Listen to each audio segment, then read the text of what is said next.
Hi, this is Lip Sync Part 3. We're going to do a dry run of the process that you'll be using, so follow along and you'll get some practice. We'll start with a new blank file, and we need to get the background set up first. If you're using an image, then have that ready, but if you planned on drawing your background, then you'll need to stop the video and get your background all put together before you resume. Before we put the background in, I'd like to show you this sample. Hi, my name is Renee and I work at Cochise College in Southern Arizona. I'm a computer lab manager at Douglas campus, and I also teach CIS and DMA classes. My favorite courses to teach are Computer Animation 1 and 2. I love working with animation software. I've also been a musician all my life. I played guitar a little bit when I was younger, but mainly I play piano and I also sing.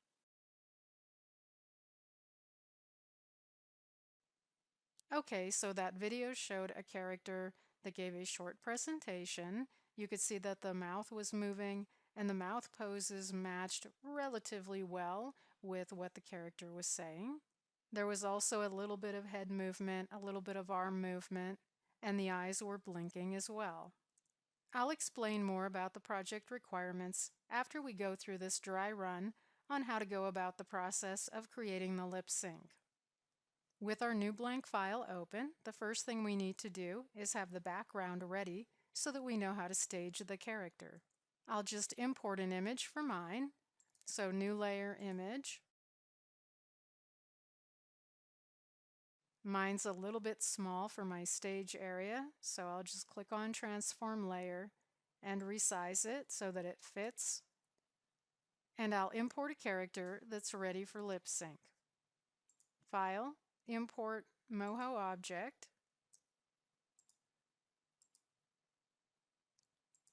And OK. Now I've switched to a female character because I really didn't want to have to do the voice for a male. And so she's very large, and I will definitely have to scale her to fit the environment. If your character isn't facing the way that you want it to for the environment you'll be using, then you can just click on Transform Layer, and then go up to here and click on Flip Layer horizontally. It may look a little bit strange since you would have originally drawn everything for your character facing the other way, but it will still look pretty good. Now I'm going to zoom in on the face. I'll want to be able to see the mouth really well.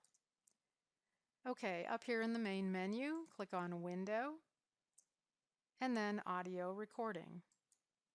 Now the internal audio recorder for this software is less than stellar, but it does an adequate job, and you also have the ability to pitch shift so that you can make your character sound more cartoony after you've recorded your voice.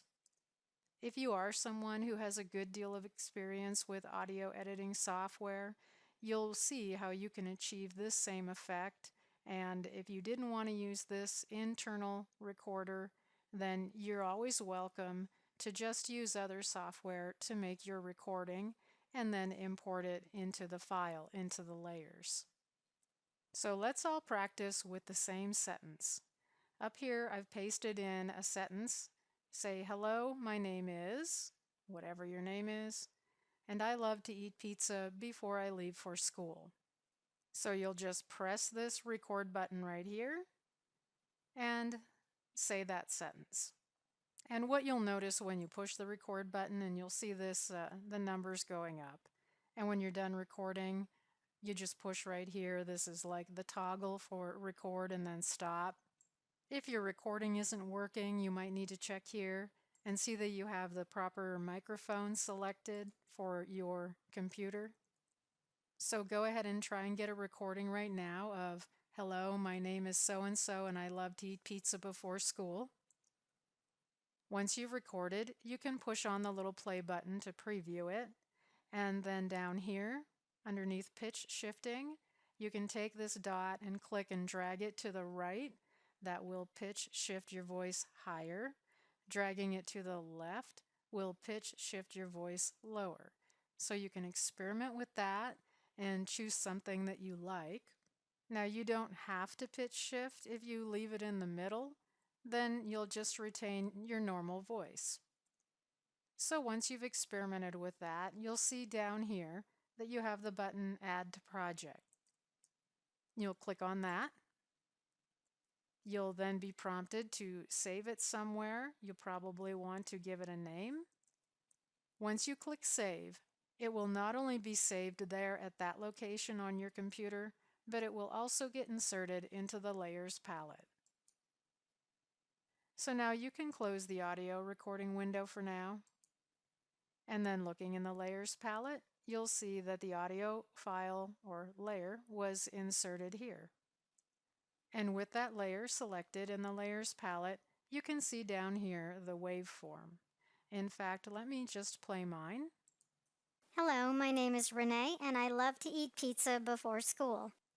So right out of the gate, remember to get into the habit of not starting anything in the first couple of seconds of your animations so that you have enough time for inserting your fade in. My audio is starting very early. It's within the first 12 frames.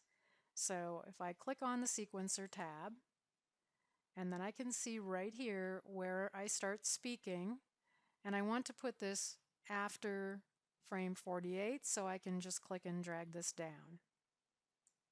Now if you decide that you didn't like that after all, then you can just delete this and start over. But this one is just a dry run. We're just practicing. Now before I split this up and pause for the next video, let's attach this sound to the actual mouth. Inside your character, find that mouth switch folder, double click it. That will open up the layer settings. And now right here, click on this tab called Switch. And now click the drop down.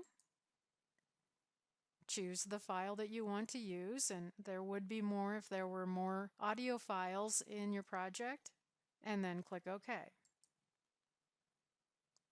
Now we need to go back to the Channels tab to see the keyframes.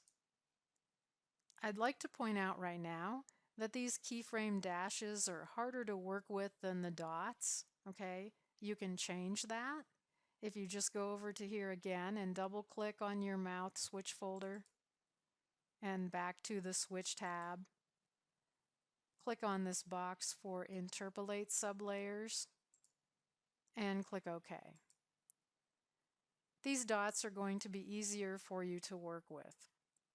And now if you push your play button to test that, you'll discover that the mouth shapes don't match up all that great. In the Pro version of this software, there are ways to get this to work out better right out of the gate, but with Debut, we have to do a little bit harder work in order to get there.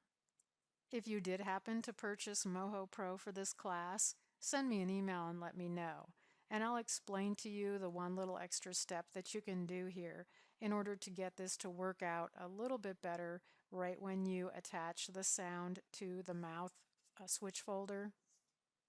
So I'm going to pause now and continue in the next video. Go ahead and save this project.